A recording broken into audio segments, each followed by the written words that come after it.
নমস্কার বন্ধুরা, টাকে চুল গজাবার প্রয়াস এবার হয়তো অবশেষে সফল হতে চলেছে।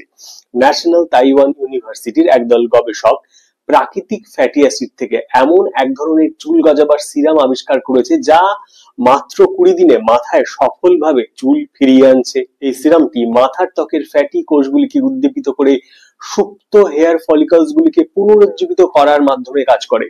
এই সিরামটিতে যে যৌগগুলি ব্যবহার করা হয়েছে তা প্রধানত ওলিক অ্যাসিড এবং পামিটোলিক অ্যাসিড, যা মানবদেহ এবং উদ্ভিজ তেল উভয় ক্ষেত্রেই পাওয়া যায়। এই ফ্যাটি অ্যাসিডগুলি হেয়ার ফলিকলের স্টেম সেলগুলোকে সক্রিয় করে, যা নতুন চুল গজাতে সাহায্য করে।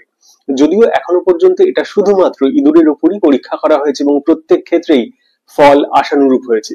হিউম্যান ক্লিনিক্যাল ট্রায়াল এখনো বাকি আছে, আশা করা যায় যা সফলভাবেই আশানুরূপ ফল দেবে। ভিডিওটি আপনাদের কেমন লাগলো কমেন্টের মাধ্যমে জানান, ভালো লাগলে সাবস্ক্রাইব করুন। নমস্কার।